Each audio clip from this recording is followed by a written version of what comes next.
Dear faithful devotees, Dhamma friends, in this series of Dhamma discussions organized by Vishwaniketana International Peace and Meditation Center, under the theme, The Mind Sky, the Dhamma Breeze for the Bruised Mind.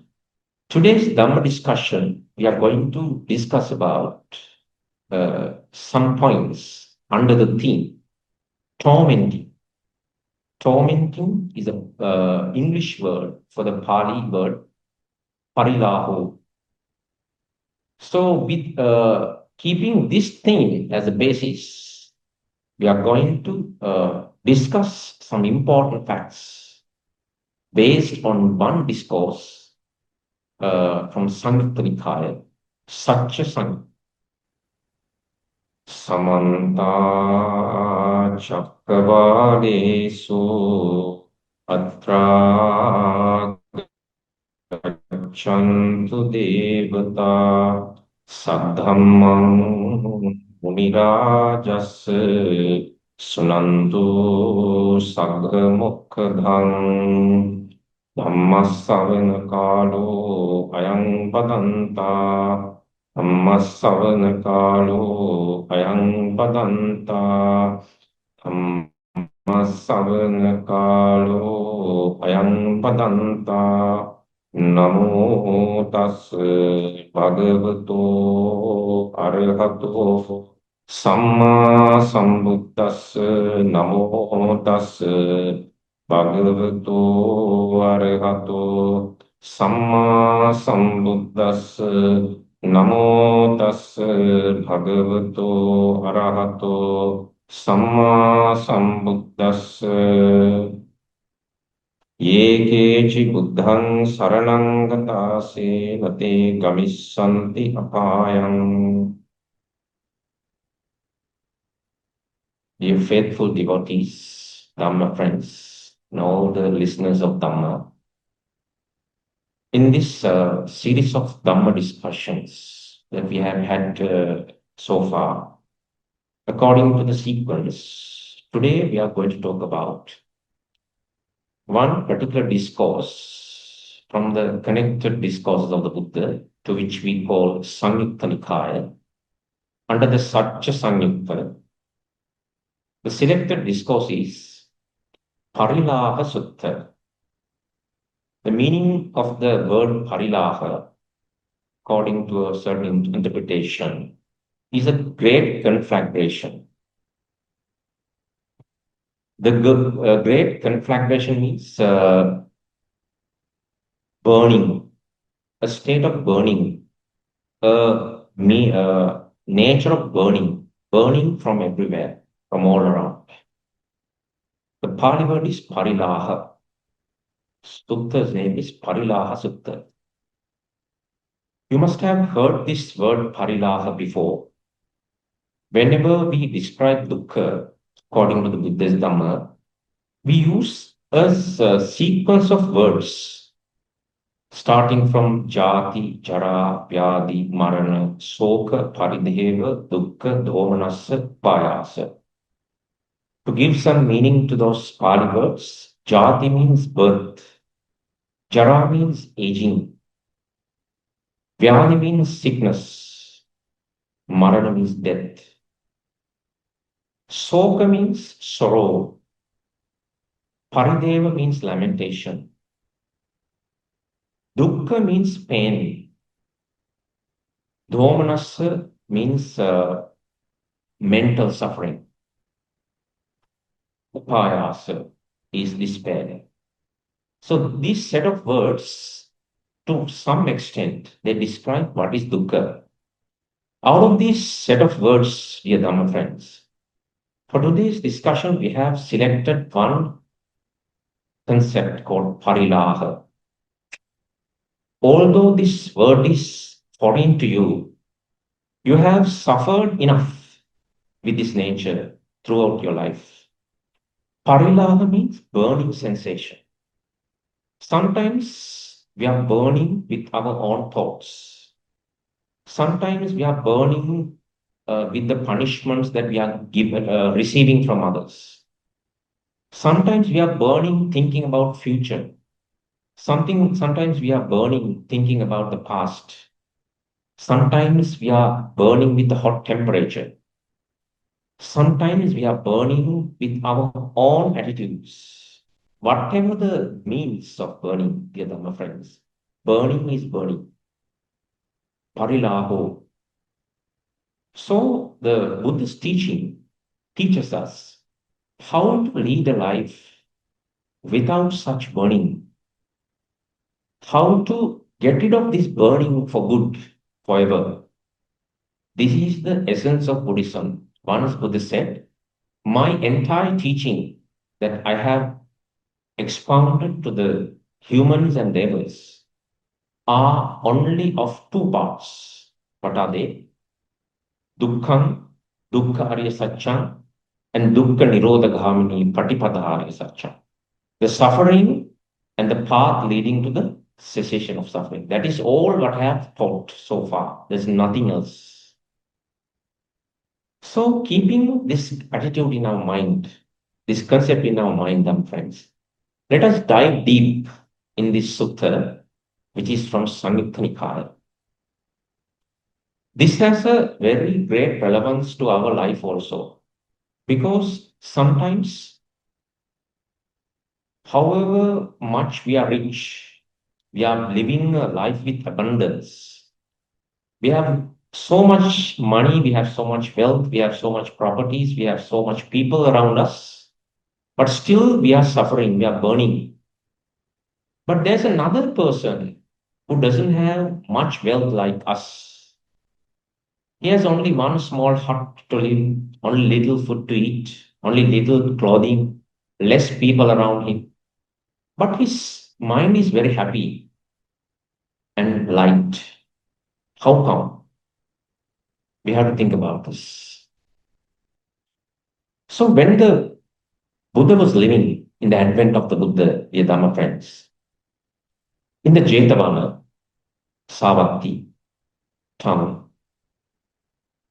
Buddha addressed a gathering of monks and he started delivering this like this.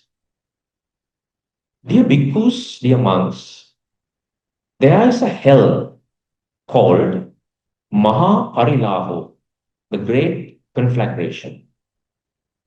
Mahaparilaho namayang nireo, those are the very words of the Buddha. Monks, there's a hell called great conflagration, a hell of burning. It is burning everywhere. When beings are being born there, what happened to them?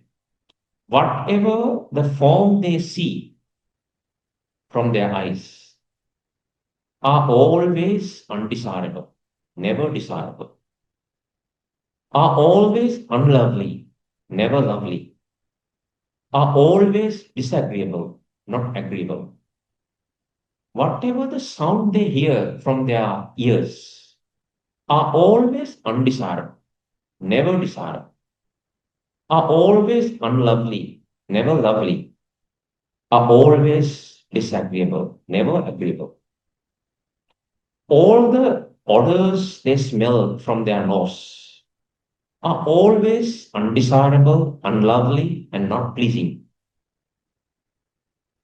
All the tactile objects they feel through their body are always unlovely, disagreeable, and undesirable. And all the mental phenomena they experience through their mind in that world, dear Dhamma friends, dear bhikkhus, the said, are always undesirable, unlovely, and disagreeable. This is the same with all the six senses. Now just imagine about this world, Dhamma friends.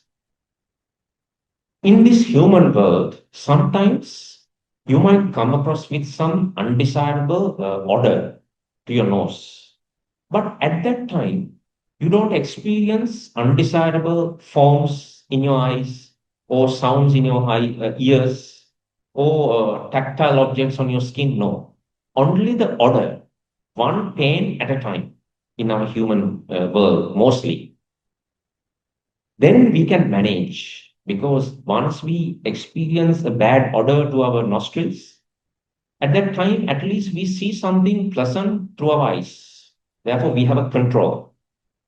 But just imagine a world when all the six senses of yours, eyes, ears, nose, tongue, skin, and the mind, are getting all undesirable objects at the same time without a break. How many years? How many years? How many millions of years? We don't. Just imagine such a world. If a being of a hell is reborn there, so he has to suffer throughout the day, throughout the year, throughout the eons of the year. How terrible. So when Buddha described about this Mahaparilaho Nirevu, the hell which is called great conflagration, what one certain monk who listened to this sermon to this extent, he expressed his view. Indeed, Venerable Sir, indeed, Bante, that word is Mahaparilahu. It is very terrible. That world is too terrible to live. That is the truth, no doubt about that. Having expressed so, we Dhamma friends, that Bhikkhu now expressed this view to the Buddha. Now he says, Bante, now we got to know about that Mahaparilaho Nirevu, the hell called the Great Conflagration.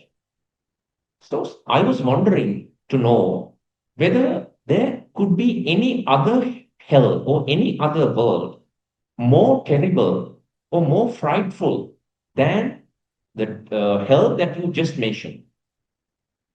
In simple terms, dear Dhamma friends, that Bhikkhu wants to know, is there any more terrible, more frightful, more painful, more burning hell or any other world than that Mahaparilaho Nire from the Buddha?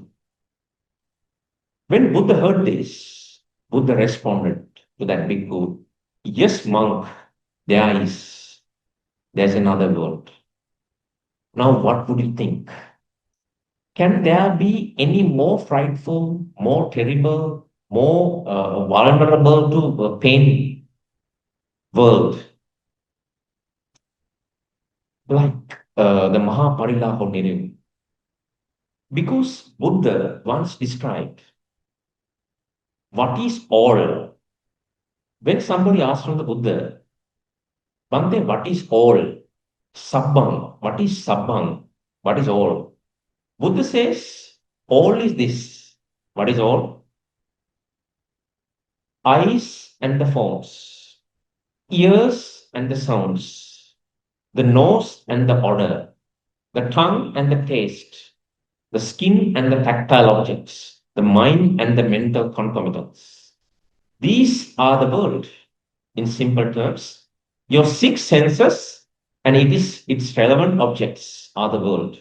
There's nothing all in this world. That is all.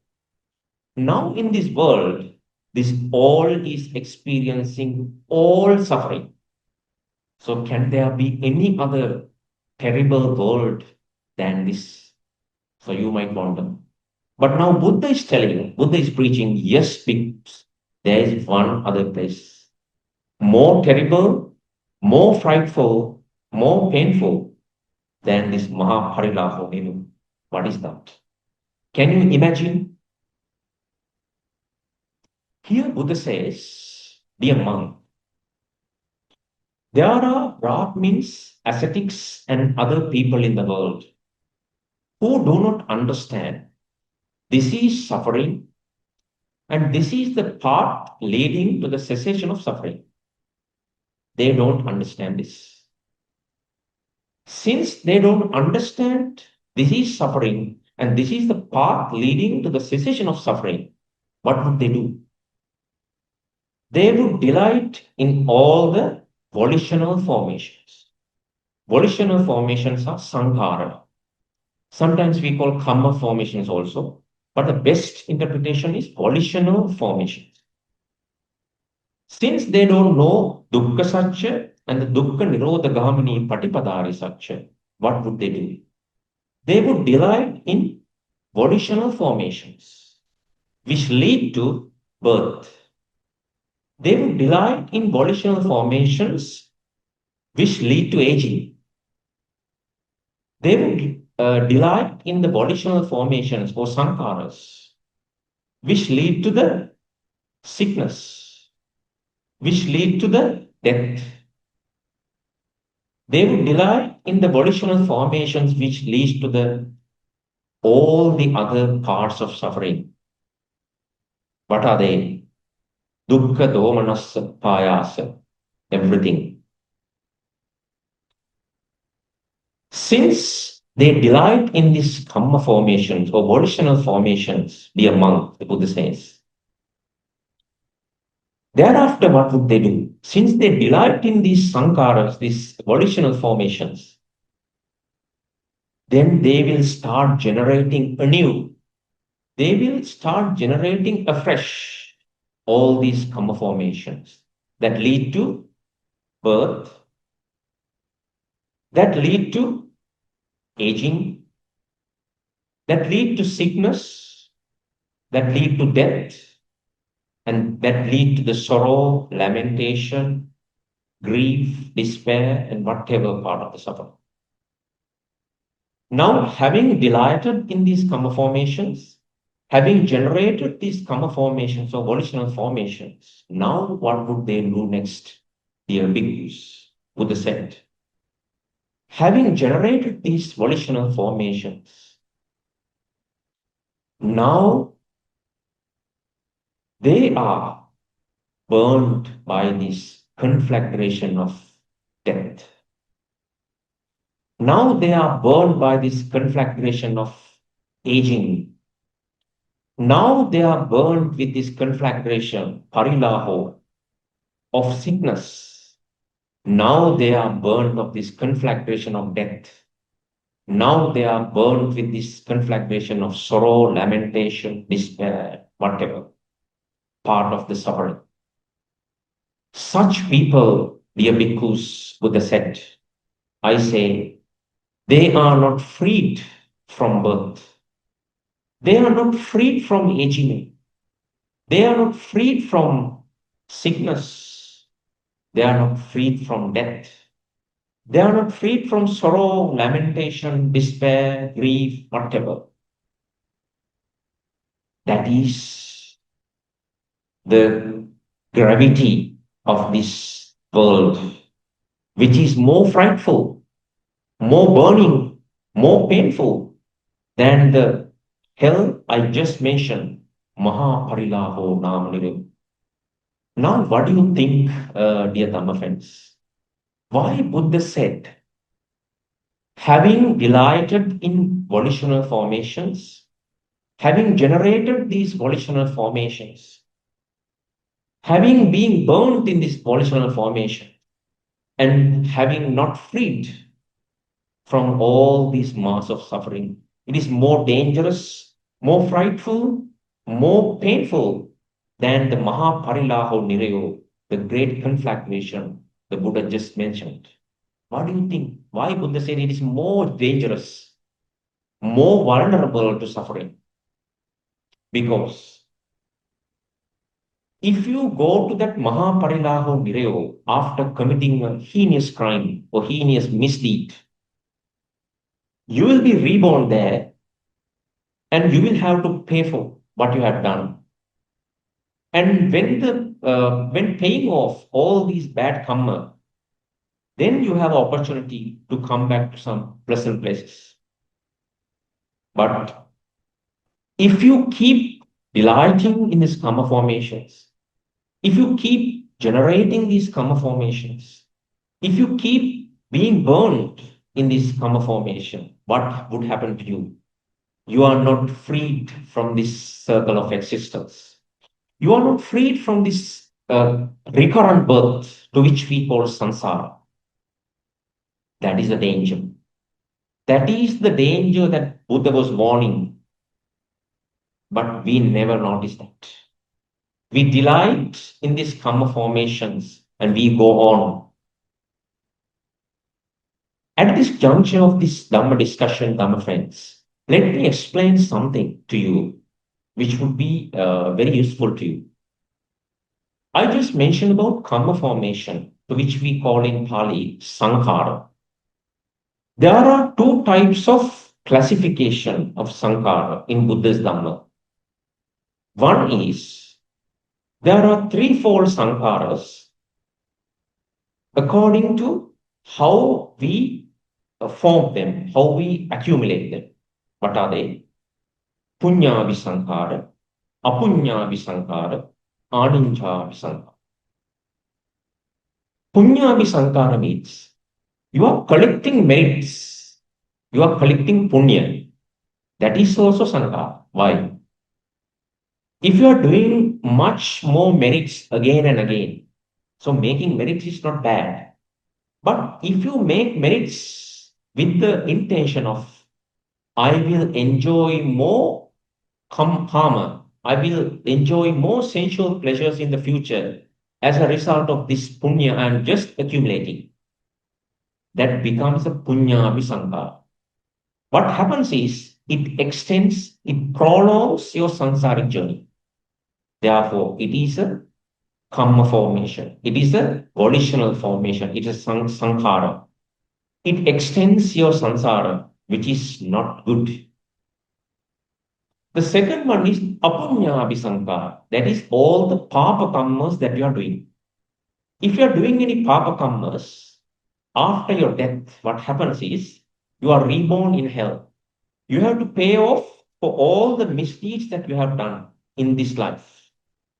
That also needs time, sometimes millions of years. That is also extension of samsara. That is also you are collecting more and more times to spend in the samsara. That is also bad. That is also negative. What is the third one? We call Ananja Sankara. What is Ananja Sankara, dear Dhamma friends? Ananja Sankara are the mental absorptions that you would develop by doing samatha meditation. Sometimes you can see in mostly in India and some parts of Sri Lanka, people are extremely engaged in samatha, yoga, and different types of concentration meditation, which will enable you to develop some absorption jhana, which are not lokottara jhana, not supramundane jhana, but mundane jhana, mundane absorptions. They have some benefits. You can sometimes you can go in the sky, you can dive in the earth, you can see you can see objects which are so distant to you. You can hear sounds which are so distant to you. You can perform magics. You can perform miracles. And your mana, your conceit is growing by engaging in these things. Sometimes, if you die with a mental absorption like this, sometimes you are reborn in a Brahma world, which has millions and billions of age. By doing so, also, dear Dhamma friends, what would we do? We are prolonging our samsara. That is also collecting things. You have become weighty, not light, not light. So these three kinds of sankara is also negative. These are the sankaras, three kinds of sankara according to the way how we accumulate. And there's another classification of sankara, dear Dhamma friends, according to the way how they operate. How they operate in our life. What are they? Buddha says there are kaya sankara, there are vachi sankara, there are chitta sankara or mano sankara. What is kaya sankara? Kaya sankara is nothing much, just our in-breath and out.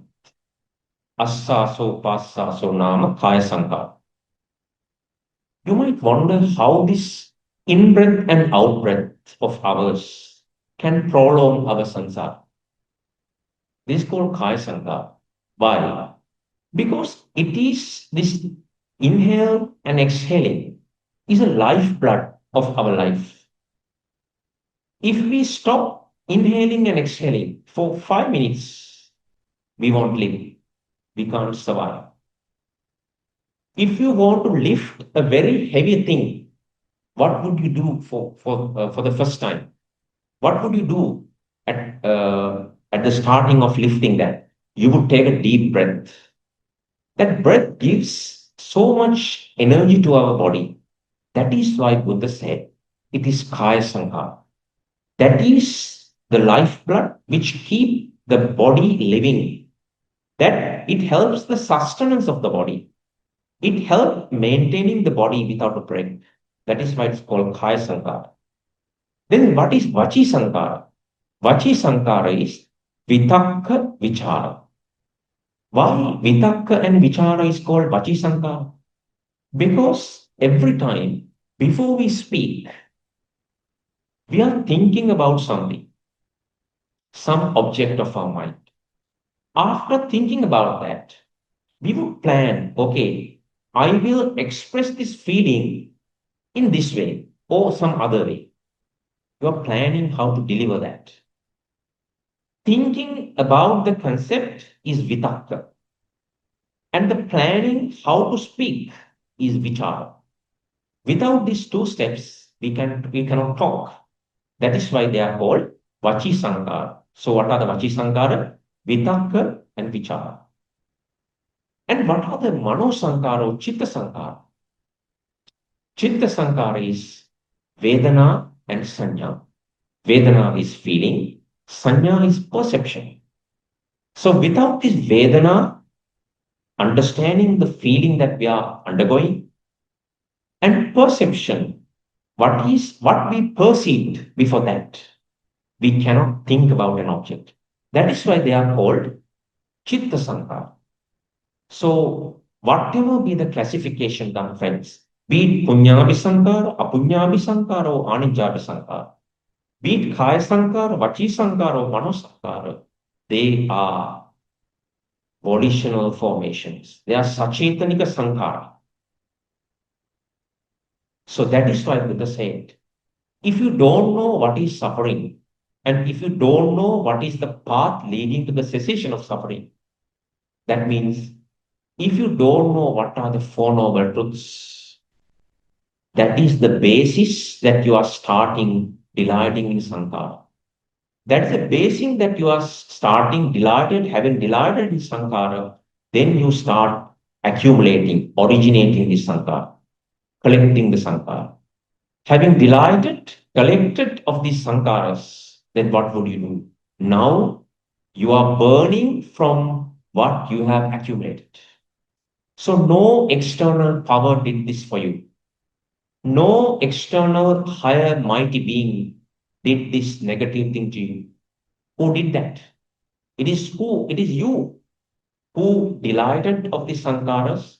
It is having delighted, it is you who collected them, who originated, who formulated them. Having done these two steps, now who is burning? Any external being? No. It is you who is born, burning. That is why Buddha said, this is the highest. This is the most frightful.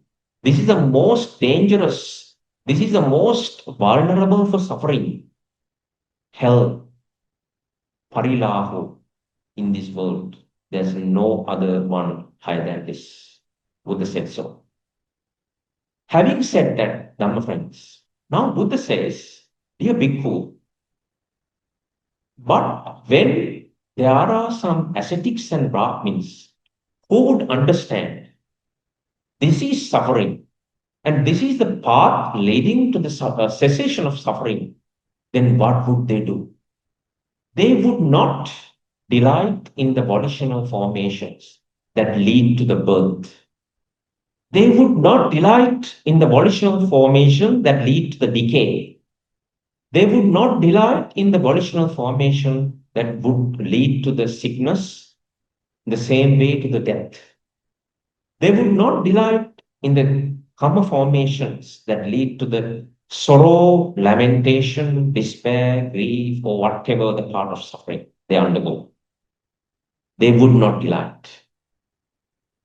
Since they understand what is suffering and what is the path leading to the cessation of suffering, having not delighted in this volitional formation, what would they do next?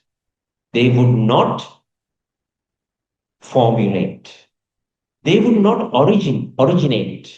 They would not make a fresh karma formations of their own, which lead to the birth, decay, disease, death, sorrow, lamentation, despair, or whatever.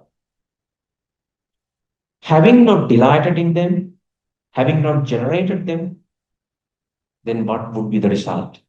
Then they would not burn in all these karma formations, which would lead to the birth, decay, disease, death, sorrow, lamentation, or whatever the suffering it would take. They are not burning there. They would not burn from all these karma formations. For such bhikkhu, for such person, dear bhikkhus, I would say, they are the people who are freed from rebirth. They are the people who are freed from decay, disease, death, sorrow, lamentation, pain, displeasure, grief, despair, and whatever. And I say, dear bhikkhus, he's the person who is free from all forms of suffering. So this is what Buddha said. There's no other frightful, there's no other dangerous, there are no other painful nearer or the hell more than a place where you delight in karma formations, where you accumulate karma formations, where you burn in the karma formation as a result. There's no other dangerous place.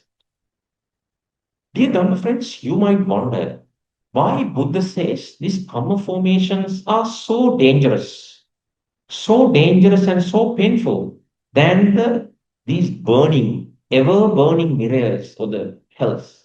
Why is so? Because it having accumulated these sankaras, it helps keep the sansaric journey go on again and again.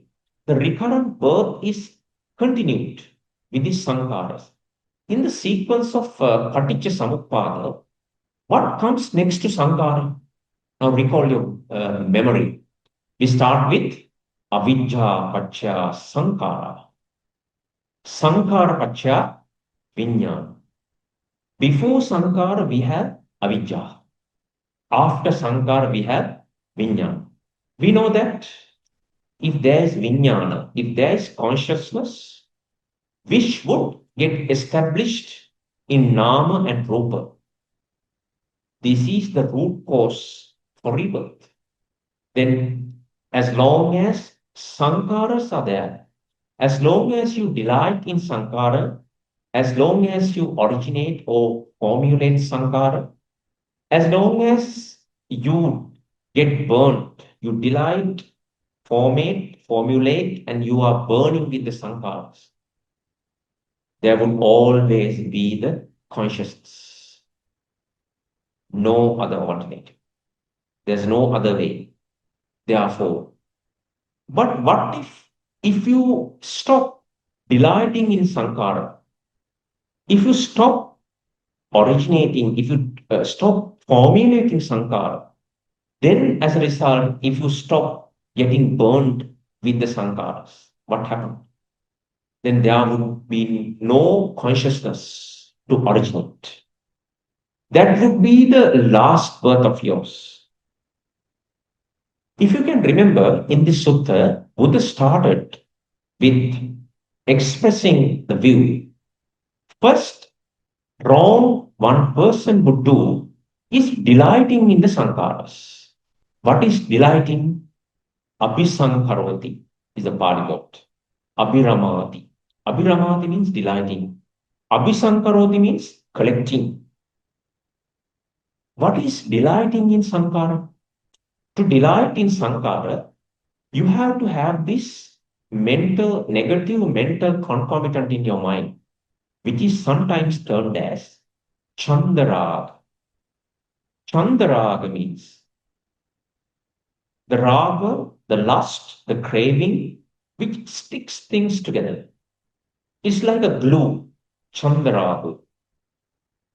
Chandaragu is the most dangerous thing because it connects everything. It connects all your efforts and all your defilements with the life. That is why, first, delighting in the sankara is very dangerous. If you get delighted in the sankara only, you would generate them afresh. You would generate them anew. If you delight and generate them anew, what happens is you are going to burn with the thing that you yourself originated. That is the most dangerous thing. There's no external being is doing this misdeed to you. It is you who delighted first. It is you who accumulated then. It is you now burning. No other external thing did this for you. It is all paticca samuppa. Because of this reason, this result is coming to me. There's no external thing. That is why. That is why, dear dumb friends, since we do not understand these karma formations are very dangerous, we keep accumulating them. Then you might wonder if they are that dangerous, if they are that painful at the end of the day, why would some people accumulate them? Why would you delight in them? Why? I would give you one example from the Magandhya Sutta. In this Magandhya Sutta, Buddha says there's a leper, there's a person who is suffering from leprosy. All his skin is diseased, all his skin is infected. There are so many wounds in his skin, all the skin is infected. Since his entirety of the skin is infected, the sensations he feels through his skin are distorted. His all the skin is scratching. It is he's scratching all the skin with his nails because the entire skin is itching. He would go near one fireplace and he would burn all his skin with that fire. He would never feel hot. He would never feel so much temperature there. Why? Because all his skin is affected, infected. He experienced the pain as a pleasure because his skin is infected. It is some kind of chitta vipallas. If you experience pain as happiness, then you would go after the pain without noticing that this is extremely painful. Why? Although it is painful, because of the chitta vipallas, the mental distortions, you feel it has happiness. Likewise, that leper, that person who is suffering from leprosy, since his all skin is infected with that disease, he experiences high temperatures, very painful feelings as very pleasurable. So, in the same sutta, Buddha says, if you take that leper to a physician and get some medicine, when that physician cures that person in full, when that leper's skin is fully cured, what happens? Now, can we take that leper to that fireplace? Then will he tell you that, oh my, now I still feel the pleasurable feelings when I go near to the fireplace? No. Now he feels fire as fire. Now he feels temperature as temperature. Now he feels coldness as coldness. No distortions. Why? The sickness, Skin sickness is gone. It is done. In the same way, dear Dhamma friends, you can apply the same theory to this discourse. Since we don't know these five courts of sensual pleasures are ultimately painful, what would we do? We delight in them. Since we have the sickness, just like that leper had this leprosy or the skin infection throughout his skin, we have one disease. What is that? We have craving. We have ignorance in our mind. As long as we have craving and ignorance, avijja and tanha in our mind, we don't feel pain as pain. We don't feel this suffering as suffering. That is why throughout our life, we know that earning money is painful. But to experience that little amount of pleasure, we go after money, we go after treasures, we go after all the properties throughout the life without noticing this is painful. This is a distortion we don't notice. That is why to the things that we should not be delighted, we get delighted. That is why being delighted in karma formation, this volitional formation, then we start accumulating them. The word itself is self explanatory. Sankara is what you collect. There are two words in Pali in the same sound, sankhara. One is sankhara, the other is sankhara. The second one has the uppercase. First, sankhara, it is the meaning of sankara in Pali, is a heap of garbage. Sankara.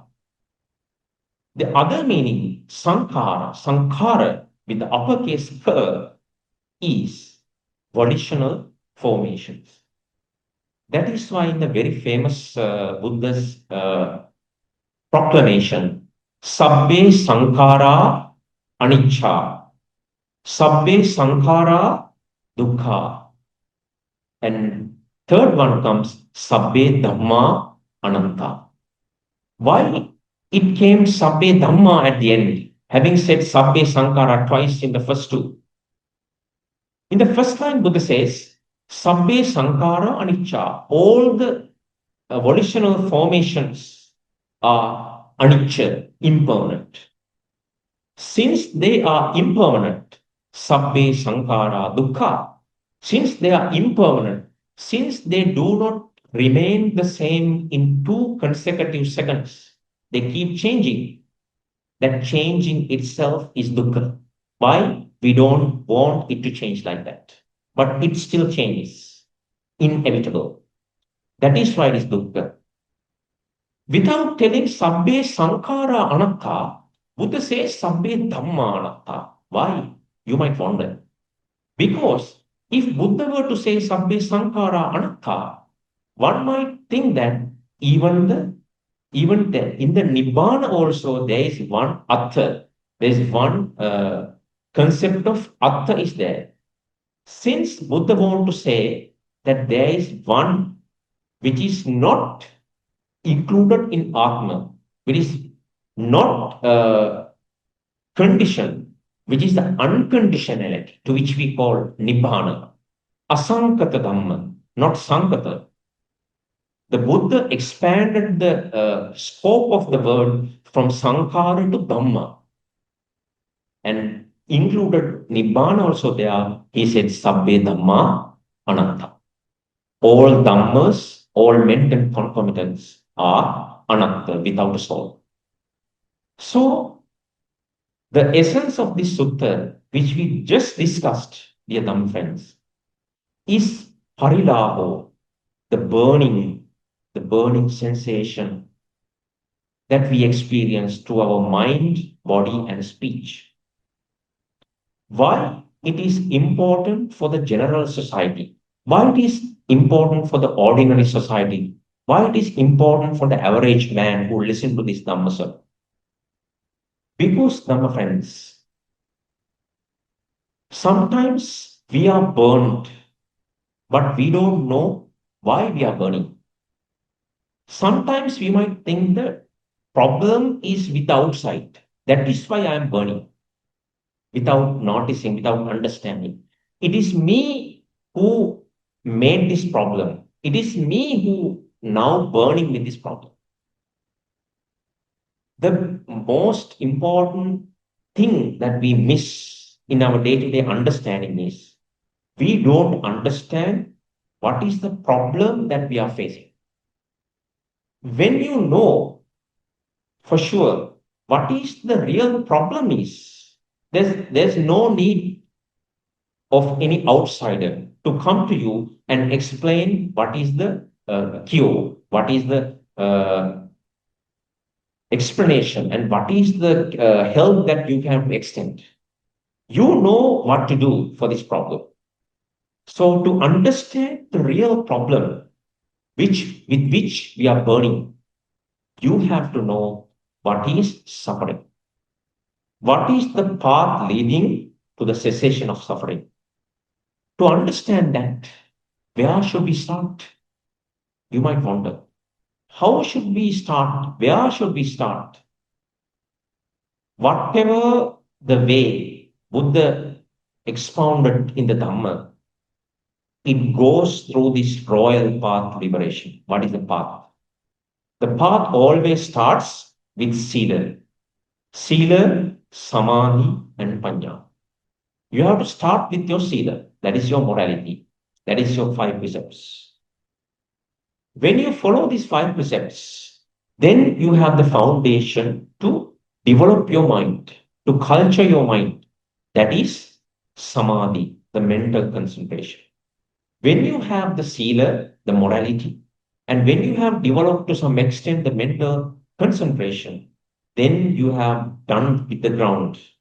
Now, with that basement, with the help of that basis, then you have to develop the panya, which is the satipatthana or the insight meditation. When you engage with this meditation, developing your insight, then you are starting to see exactly the things as they are. You see the suffering as suffering. You don't see suffering as happiness. Since we see suffering as happiness, that is why we are going after all these five courses of sensual pleasures without a break. That is the key which extends our samsara. So this is the essence of today's Dhamma discussion, dear Dhamma friends. I wanted to share with you. So, as the last message of this very new year that we have just started, I would like to tell you start understanding things, start realizing things as they are. To that, we have to follow the Buddha's advice. What is the Buddha's major hallmark advice to the entirety of the human society? What is that? Sabba papassa akarana. Avoid all the papas, unwholesome comes. Kusalasa upasampada. Start accumulating skillful deeds. Not punya, but kusala. Punya is also important. And moreover, you need kusala, skillful karma, which takes you to nibbana. And as a result of that, cleanse your mind. Always keep your body clean and also keep your mind clean. Start to keep it with least defilements. That is the Buddhana Sasana. That is the message of the Buddhas to all. So, with that, dear Dhamma friends, I will end this Dhamma discussion, this Dhamma sermon for today. So, we will discuss more and more Dhamma facts in the forthcoming programs. So, until then, I would wish you all the health, wealth, and happiness in this life. And may you delight in all the karmas, good karmas that we have accumulated by preaching this Dhamma and listening to this Dhamma. And first, let us transfer all the merits that we have accrued by listening to this Dhamma and preaching this Dhamma to all the deities who would protect This world, this Buddha Sasana and entirety of the Sangha, Dhamma, and all the followers of the Buddha. And later, we would transfer all the merits that we have accrued by listening and by preaching this Dhamma to all our departed relatives by our name. May they rejoice in these merits and they maintain the supreme bliss of Nibbana. And let us transfer all these merits to all the war heroes who have sacrificed their life, limb, and liberty to the integrity and sovereignty of this motherland. If they are living with the wounds, may they become cured. May they live a good life in this life. If they are no more, may they rejoice in these merits. May they go to good rebirths and may they attain the supreme bliss of Nibbana. And thirdly, let us rejoice in all the merits that we have accrued by listening to this Dhamma and preaching this Dhamma. And may all the good deeds that we are doing in this life, be them educational, be them business, be them whatever the charity we do with a good intention, may they flourish like no other thing. And if you have any spiritual focus in this life itself, may they become a success. And ultimately, may we all experience the supreme bliss of Nibbana. So, having listened to that, I will end this Dhamma sermon. May all be free from sorrow and pain. May all the world experience peace without wars and any conflicts among themselves. May all start feeling for others. May no one inflict any pain any over any other. May all the people protect themselves and protect others alike. And ultimately, may all people bless each other. May all people rejoice with each other. May all people be like members of one family. With that, I will end this Dhamma sermon. May all be free from sorrow and pain. Sabbityo vivajjantu sabba rogo vinassatu mate bhavatvantarayo sukhi dīghāyuko bhava bhavatu sabba mangalam rakkantu sabba devata sabba buddhānubhāvena sabba dhammānubhāvena sabba saṅghānubhāvena sadhā sukti bhavantu te අභිවාදන සීලිස්ස නිච්ඡං වද්ධාපචායිනෝ චත්තාරෝ ධම්මා වඩ්ඩಂತಿ ආයුවන්නෝ සුඛං බලං ආයුරාෝග්‍ය සම්පatti සග්ග සම්පatti මේවච අතෝ නිබ්බාන සම්පatti මිනාතේ සමිජ්ජතු. We all be free from sorrow and pain. Namo Buddhaya.